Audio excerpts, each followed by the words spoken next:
So ito ngayon mga idol ano, itong ating B8, gagamitin natin ito sa ating microphone at saka magda-direct tayo dito sa ating amplifier. So shoutout pala sa nating viewers na nagpapagawa ng video na i-compare daw natin yung ating B8 o yung ating microphone na hindi natin pinadaan sa B8 at saka yung nag-direct tayo.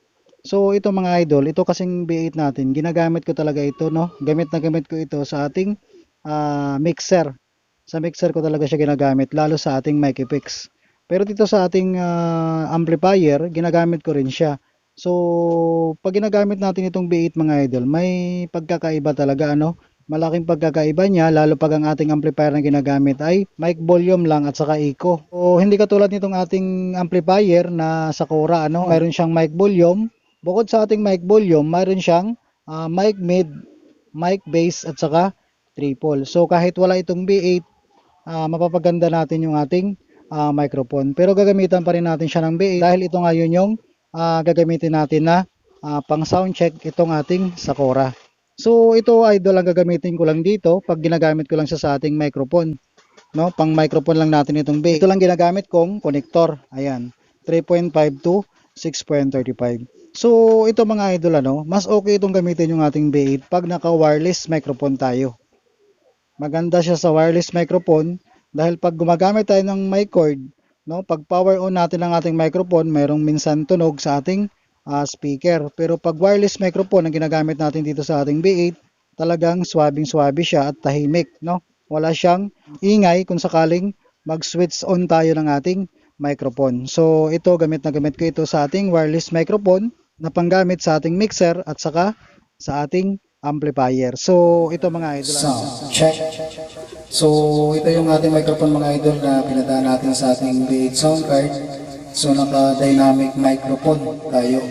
So katulad ng sinabi ko na mas okay naman siya gamitin sa dynamic, pero mas okay din na gagamitin ito sa ating wireless, ano? Mas tahimik yung ating B8 pag nasa wireless microphone. Kasi ito may time na naglulos, magalaw-galaw ito. So doon siya nagkakaroon ng ingay na masakit minsan sa tenga, no? So siyempre gumagamit kasi tayo dito ng adapter. So ginamitan natin ng adapter na 3.5 to 6.35 female, kaya ganun siya. Pero pag nakadirect tayo ng 3.5 microphone dito sa ating B8, okay na okay siya mga idol, no? Tahimik siya. So hindi talaga mawawala pag gumagamit tayo ng connector, lalo pag dito sa ating microphone na mayroon siyang humming minsan. Pero dito ngayon, dahil hindi naman siya nagagalaw, yan ang ating boses ng ating microphone pag dumaan dito sa ating BA. So dito sa ating mic echo, pwede din tayo dito magbawas ng echo. Ayan. So pwede din tayo dito mag-control sa ating B8. So ito pala yung ating microphone mga idol na naka-direct sa ating amplifier, ano? So kanina, pinakita natin doon yung ating microphone na pinadaan sa ating B8. So mas maganda talaga na dumaan sa ating B8 yung ating microphone dahil gumanda yung ating mic effects. So yun lang idol, ano? Ito na yung ating microphone na naka-direct sa ating amplifier. Mayroon naman mga microphone mga idol na 3.5 na no, yung ating PL jack dito. So ito 6.35 pero mayroon tayong nabibili na direct na 3.5 yung ating PL jack. Hindi na tayo gagamit ng ating connector na ginagamit na katulad nun ano.